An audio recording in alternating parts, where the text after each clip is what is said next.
someone once said that leadership is doing things that you don't want to do. And that's absolutely true because it's doing things that you don't want to do often when nobody else will do them. And so even just daily having a tough conversation, picking up the phone call to call a client that you're dreading, just not letting those things get in the way and just kind of powering through.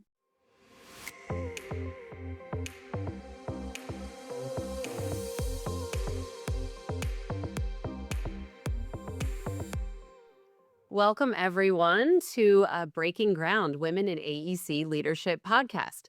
This is the show that lifts the voices, journeys, and insights of women shaping the future of architecture, engineering, and construction, and it's brought to you by Unanet. If you're in the architecture, engineering, or construction space, you know how critical it is to keep your projects on time, your teams aligned, your pipeline growing, and of course, your finances in check. And that's where Unanet comes in with project-based ERP solutions, CRM solutions, and an AI growth suite built specifically for AEC firms. We're your hosts, Rhianna Dempsey and Sarah Brown. And in each episode, we'll connect with professionals across the AEC industry to share real stories and hard earned wisdom. At our core, we believe that a strong, diverse workforce drives innovation and success, and that women are essential to building the future of AEC. This is more than a conversation. It is a community focused on growth and lasting impact. Let's get started. All right. We are speaking to Mariah Meyer, President and CEO at BRR Architecture. And, I could read an official formal bio, but we always find it's a little bit more personal if you just share with us. We'd love to hear some career highlights and also anything just, personal that you would want our listeners to know about you. Yeah, absolutely. So, yeah, I'm Mariah, born and raised in the Kansas City area. That's where BRR's headquarters is. So, studied architecture at the University of Kansas. Didn't go too far from home for that. After college, though, I moved to Chicago. Started my career in Chicago. Had the pleasure of working for two different firms there. Worked for Perkins and Will for 4 years, and then worked for a firm called OWP&P. They've since been acquired by Canada Design, so they don't exist anymore in that state, but, worked there for another 4 years and, had great experiences. I'm so thankful for both of those experiences because I draw from those constantly, and my current role is president and CEO at BRR. So, um, in 2010, moved back to Kansas City, joined BRR at that time, so I've been here for coming up on 16 years now. Well, my time at BRR, I've gotten to work on retail projects, entertainment projects, mixed use, spent a lot of time in the hospitality world. And all of that's kind of leading up to my current role as the company's president and CEO, where I get to influence all of the different markets that we're active in. Outside of work, my husband and I have two daughters. They keep us very busy with their high school and middle school social lives. So we spend a lot of time driving them around and juggling their schedules. I'm feeling that. I'm a little just slightly behind you, but my daughter, we just had middle school orientation, so tell me it's gonna be okay, because 'cause I'm definitely Yeah. panicking I'm slightly. feeling that Yeah. as well. Middle Yeah. school are on the verge, and I don't know if I can handle it, so I'm I know. nervous. I'm like, "How is she gonna handle this?" Well, the only way through it is through it. So Yep. you just gotta go. That's Bite the bullet, huh? Yeah. yep, Yeah. very true. So we like to kick things off with a brief, casual icebreaker. Okay. What is the most memorable business lunch that you've ever had? And was it because of the deal or the food or the company?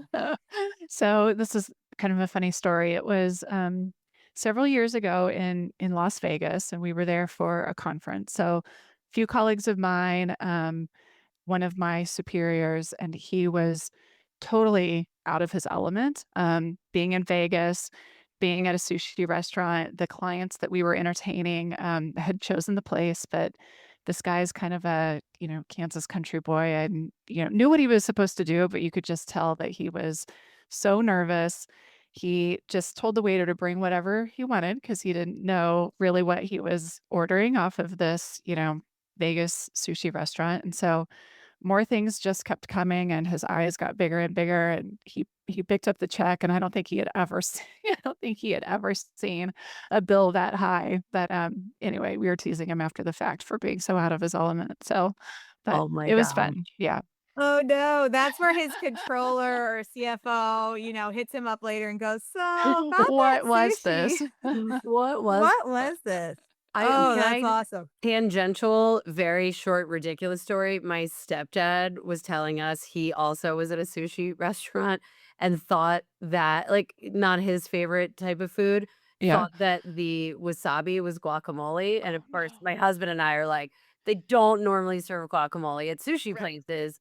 Love you, Mm. Dave, if you're listening. My stepdad's the best. But yeah, he took a big giant Oh, scoop no. of, wasabi, and that was unpleasant. So, yeah, it's Yes.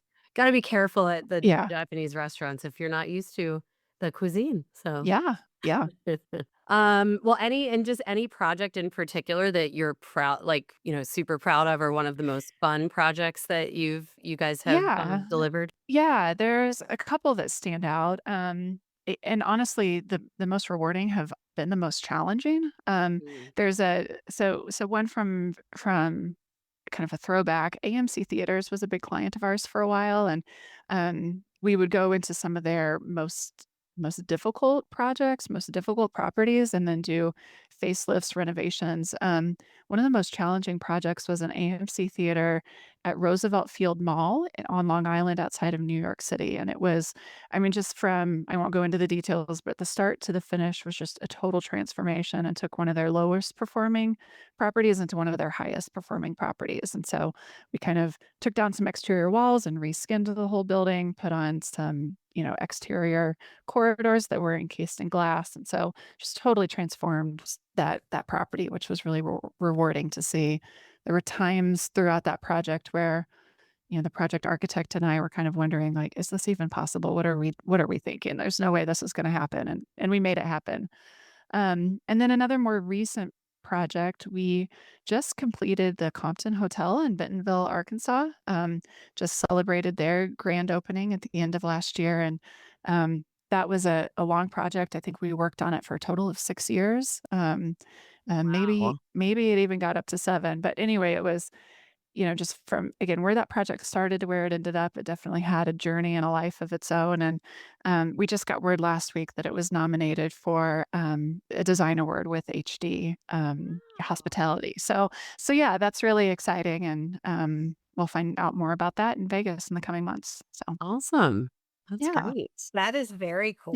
yeah, definitely Now, are rewarding. are ribbon cutting still a thing for are they? Yes, yes, they definitely are. Yes, and so, yeah, that hotel celebrated a big ribbon cutting, and, Yeah, yeah, they're more for kind of public-facing properties, but every project that gets to that milestone is worth celebrating for sure. very cool. Well, thank you for Yeah. sharing those. Yeah, yeah. Um, you know, you won't be surprised by this statistic, I don't think, but women hold about 9% of executive positions in architecture and engineering firms. And one of our efforts through this podcast is to really meet those women that are in that 9%, and in the hopes of sharing some advice, having some conversation to open the door for those numbers to increase. Mhm. And so in regards to what it took to get there and the perseverance, what can you speak to that you really feel like helped shape the leader that you are today to get you to where you are? Yeah, I'll answer that question, but I kinda wanna speak to the statistic first. I'm not surprised, it is the reality, but it was never really a factor for me. It wasn't really ever something that I thought about. It wasn't ever something that I saw myself as different in any way. I was just doing the job, right? Doing the job, doing the best job that I could. I never, maybe it was being naive, but I never really felt like I was at a disadvantage over anyone else. I just kind of buckled down and did what I had to do. So, um, there have been times, a few memorable times where I was the only woman in the room and I didn't realize that until somebody else pointed it out. So, I don't know what that says about the mentality or the perspective, but I think it's just something unique and maybe it's, served me well, that it's just never been something I've really even thought about or focused on. Um, but in answer to your question about the perseverance, it's big things and little things. It comes into play every single day. Someone once said that leadership is doing things that you don't wanna do, and that's absolutely true because it's doing things that you don't wanna do often when nobody else will do them.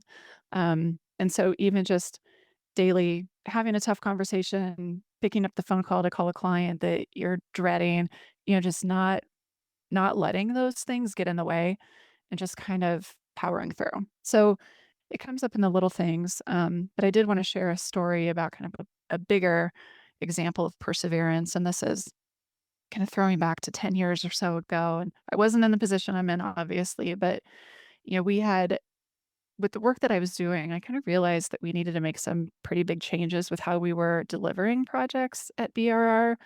I won't get into too many of the details of what we were doing versus what we ended up doing, but um, it was something that I saw, and I had conversations with leadership, had conversations with clients, and kind of kept getting, now's not the time. Let's not do that. Who's going to pay us to do that? And so kept getting pushback, but I kept at it because I really saw that if we weren't evolving with the industry, we weren't going to be set up for success in the future. And I wasn't even really thinking about the company at the time. I was thinking about my own career development, and I didn't want to be left behind while my peers were evolving at other firms or even within BRR. So I definitely wasn't thinking that big picture. It was more of selfish motivation, but I kept at it. What it ended up having to do was come up with, a well-written business plan to convince the leadership that this was what we needed to do and that it wasn't gonna impact them. And then myself, along with, a couple other teammates, we had to create this plan and then execute the plan totally outside of working hours. We ended up Mm. kind of doing a project in tandem the new way alongside the real project we were doing the old way, if you will. And so I mean, that was basically I would do my day job and then I would do my day job again at night, just to prove this concept of, this is possible, we can do it, better. Um, and, eventually, it ultimately that, you know, translated throughout the company, and that is much more of the way that we're working today. But it would have been easier just to take the feedback and say, "Yeah, okay, you're right, tell me when." Um, or, not to put in that extra time and effort where, if I was worried about just working 9 to 5 or work-life balance, like, I just it would have been easier to not keep powering through that project. That was really, a self-initiated, self-serving project I saw at the time. And I'm so interested in the more conversations we have with people on this podcast, it's just so evident. Like the most basic principle is just hard work. And I Yeah, think yeah. somewhere along the way that's gotten lost in the shuffle or something because you hear about people, they just expect, like, this will be handed Yes. to me, or I've worked here for 10 years and now I get to have some title, or and it's like, that is not how these things normally work, and so it's just interesting because we just keep hearing this over and over again from people that have made it to your seat or close to your seat, and it's like, really, guys, yeah, like, putting your head down and doing the hard work is Yeah. kind of the back to basics in a lot of Yeah. ways. Yeah, absolutely. I mean, I was never and I don't know whether this is unique to me or not, but I was never really concerned with where I was going. I was concerned with doing the best job, with the task at hand. And everything else just fell into place. All the opportunities that I've been given were earned for sure. Yeah. Well, and going back to, like, you said it, but, being a leader, it's not for everyone, and Yeah. it can be really hard, it can be incredibly rewarding, I think it's rewarding in my experiences with it, but it can you have the financial elements that are on your shoulders for the whole business, and, you have to make changes with people, you have to Yep. give the tough feed like you said, have the tough conversation, and how do you balance all of that? Clearly you have the perseverance, you have that, hard work mentality, balancing that with sort of the empathy and the people side of leadership. What does that look like, in your seat? Yeah, it's I don't know that there is an empathy or people side to it. That's all it is, Mhm. that has to come through in every tough decision that you're making. I mean, in my role, I 100% have to put the company first in every decision that I make, but if I don't think of the company if I think of the company separate than the 300 plus individuals that are here, then, I'm losing sight of why we're here every day. And Hmm. that's really to provide all of these people with the growth and the career and the home that, they can be fulfilled and satisfied in. And so yeah, we do have to make tough decisions, but even tough decisions, tough feedback can be delivered with empathy. And I think communication is really what it comes down to more often than not. You might have a very strategic reason for making a decision or making a change that people might not understand. And so I spend a lot of time thinking about how a message is going to be received by, 10 different people at 10 different levels in the organization and what their motivations are and how they're going to interpret something. So I'm never not thinking about the people, no matter how tough the day is or how tough the situation is. Um, and then I will say I'm so blessed to be working alongside some really great partners that I can bounce ideas off of. They do the same with me. But one thing that we really do for each other is we continue to challenge each other. If we're thinking about something, we're playing devil's advocate. We're poking holes in an idea, and we're just constantly challenging each other in that way. And I think that really keeps us all accountable in our roles for not going, too far into the financials and letting that be the only driving force, or too far into the people and letting that be the only driving force, because we keep each other balanced. That's so important. It's like the whole, healthy debate, Patrick Lencioni's model, right? Like that is so critical. That Yeah. trust and being able to like have that healthy friction because Yeah. without it, yeah, you can kind of go too far in one direction. And sorry, just Yep. one more. You said so much in just that first response. Yeah, that was all And like I was gold. like, It was I want gold to right there. I want to go deep. Um, I mean, I have 3 kids. Sarah has 3 kids. You have 2. It's like I think that struggle and I think we've come a long way in society. You're seeing a lot more articles and books about how to have more 50-50 split of, the invisible work that, just historically is fallen on the moms a lot of Yeah. times. Yeah. And so here you are doing 2 jobs, right? Like you're trying to get Mhm. this idea, you believe in it. You're like, how did that all work with I'm also a mom, I'm also a wife, and I'm trying to do this great like, how did you any tips or tricks or Yeah, strategies? for sure, we've got some battle scars for sure, but I think the one thing in hindsight, it does get better. No chapter lasts forever. Yeah. My husband's is an architect too, and so he definitely understands what I'm, you know, dealing with at work. If I say I have a deadline or a difficult client, he understands what that means. So I think that helps. You don't have to justify continuously what it is that you're going through. But when we were in the trenches with little kids, we had agreements where I could work late one night, he could work late the next night. We just kind of had to balance that. I live close to my parents. They helped a ton. Yeah. If we had sick kids, he'd take the morning, I'd take the afternoon. So there were, I think having that strong support network. My parents pick up my kids from school on most days, get them to practices. They just help with a lot of the logistics. So again, just very fortunate to have that support network outside of work. That's amazing. But I'm again, very it's a chapter. It gets better. it They get more gets self-sufficient. yes. So, And then you yeah. miss the days when they needed you more, Absolutely. right? Yeah, Yeah. absolutely. Has your husband applied to BRR? No, no. I You're did like, "Not yeah." Yeah, yeah. We've never worked together, and that's probably for the best. Yep. Totally, totally agree there. That's very cool. Yes. Yeah, yeah. I just had a little fuzzy head come behind me Oh. that's 2 feet tall, and I was like, "Yep, very timely, very There he timely." is. But they Yeah. won't be 2 feet tall forever, No, so no. And eh now, side note, I've got a high schooler. I'm counting down the days until, she launches, and that's very oh. bittersweet. So, yeah, Yes. absolutely. I miss the trenches. Yep. Yep. Oh. Well, in high school, she'll be headed off to college, possibly. Yep, yep, Speaking of colleges, so one yes. unique fact we found out about you is that you've served on the Dean's Advisory Board at the University of Kansas. Yes, yeah, So could yeah. you tell us a little bit about that? Yeah, absolutely. So, yeah, it's been a great kind of surprise, something I wasn't really set out to do, but being reconnected with with my alma mater since moving back to the Kansas City area has been great. I've met lots of great people there.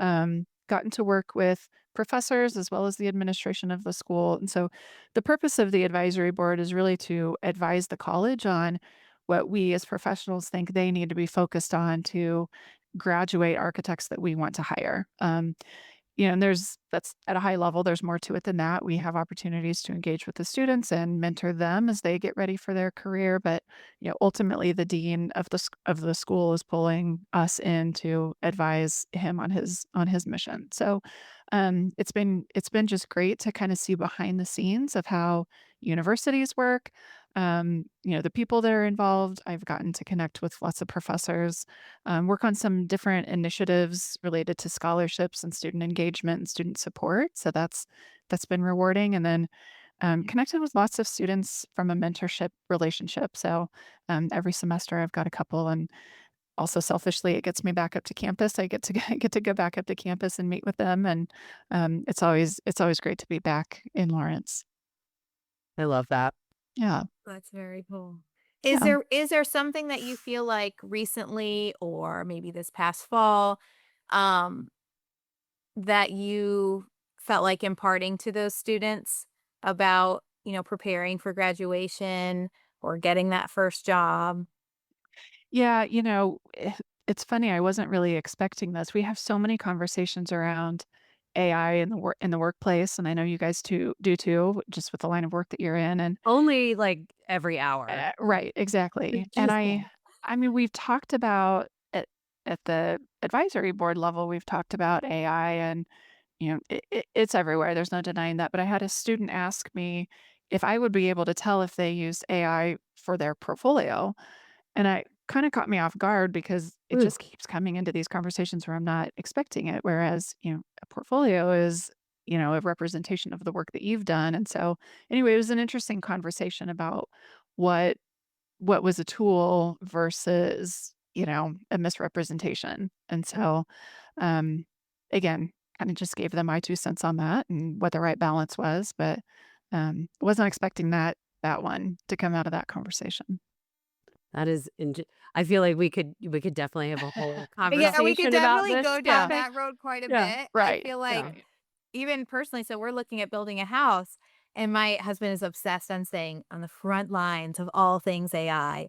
And he was like, you know, do we really need a drawer? Do we need an engineer and the architect and all the things? Look what it can do. I told it what kind of house I wanted and how many rooms, and it shows the walls and it shows the roof. And I was like, uh-huh. And he's like, look, I added landscaping. And I was like, yes, but there's like, 6 panes on that one window, which wouldn't make any sense. And if you rotated that image, it's not the roof lining wouldn't line up. It Yeah, isn't there yet. It's yeah, a tool, I'm sure, in many in many aspects to go granular and will as we evolve into that. But it is absolutely nowhere near replacing that yeah, human ingenuity and, education and life experience and the yeah, math. It can math, but it hasn't quite conceptualized all of the ways that we use it. You know what yeah, I mean? yeah. Your house will look great until you try to build it. Yes. Yeah, the picture will be amazing. Yeah, yeah, It'll be a house of straw. yeah, Well, kind of, in the same like talking about younger leaders and those, in college and coming out. One of the things we touched on previously was you had mentioned current leaders have the responsibility to support the pipeline of the next generation of leaders.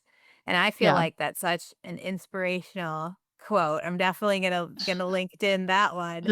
But can you expand a little bit more on what do you feel like that ideal pipeline looks like? yeah. Maybe And I'll maybe just give some context as to why yeah. that's so important to me. There are plenty of people who, go through their lives and their careers successfully, and that's not a focus. They get into their profession with the intent of serving their career, then hanging up the hat and not really thinking about what comes next. But, you know, being where I am at BRR, which is a 60-year-old company, you know, we understand that our role as leaders is that we are responsible and we're stewards for this company for a very short time in its life. And then our job is to pass it on to the next generation for them to take their turn.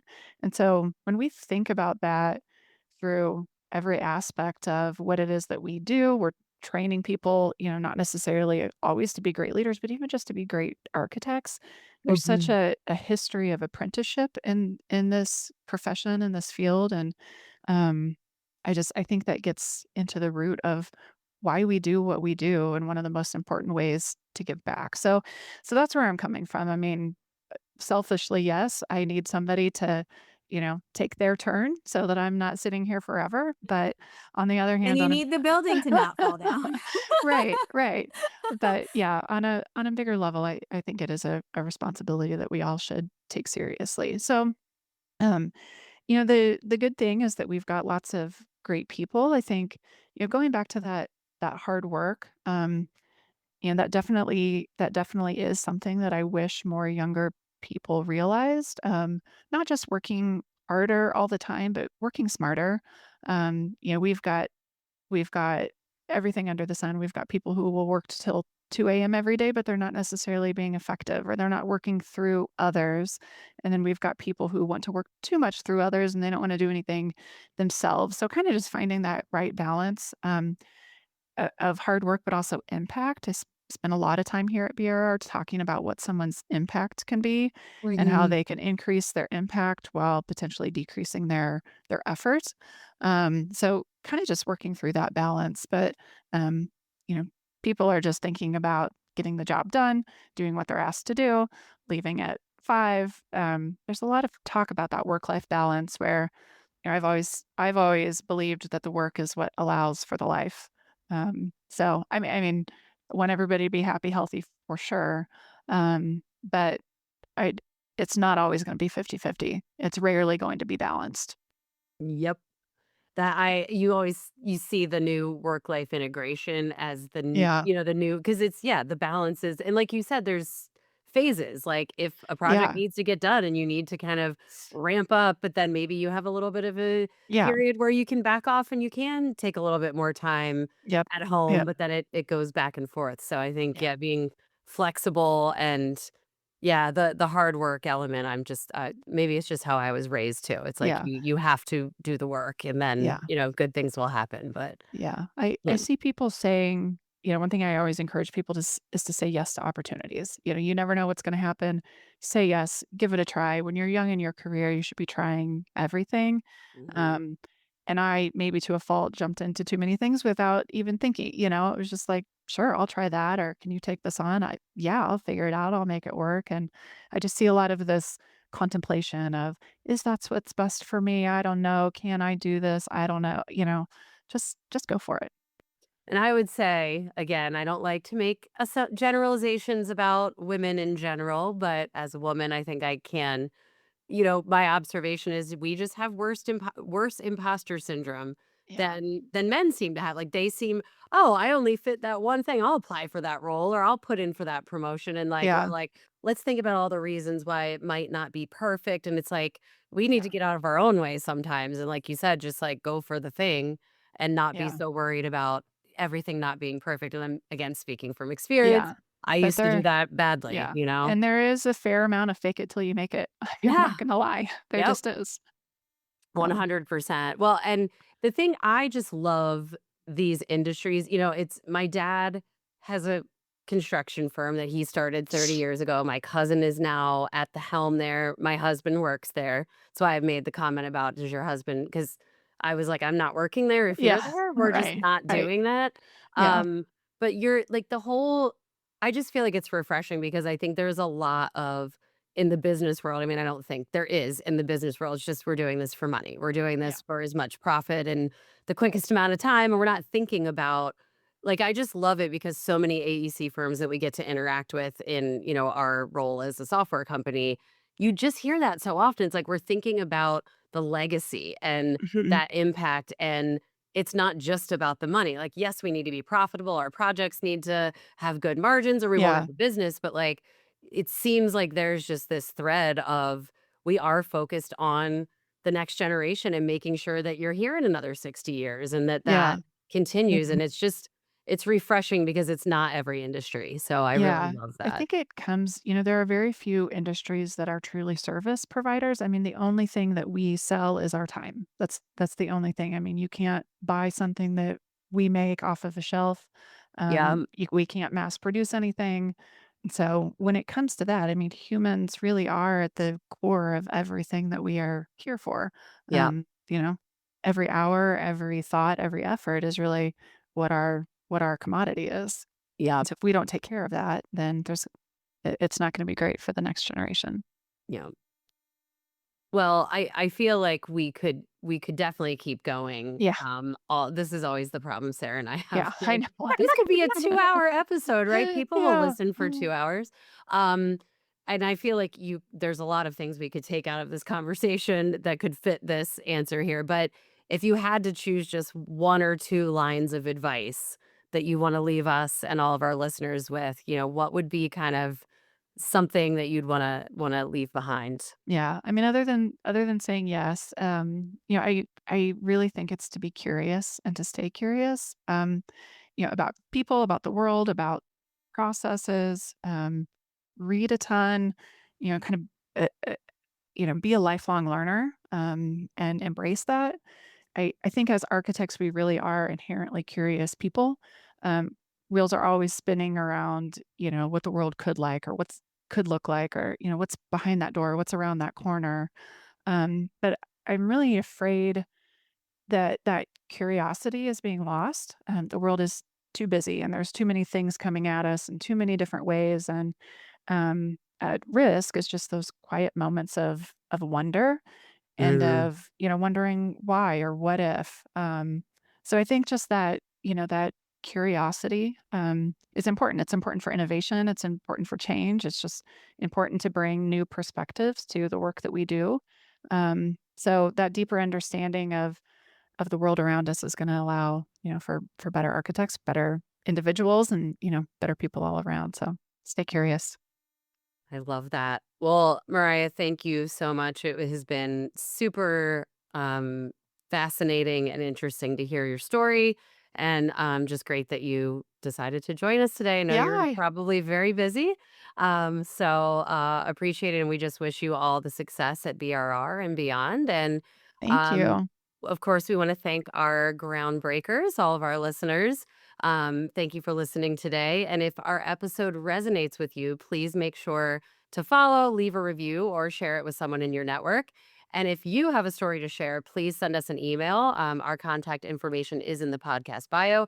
We are always looking for our future guests. So until next time, keep breaking new ground.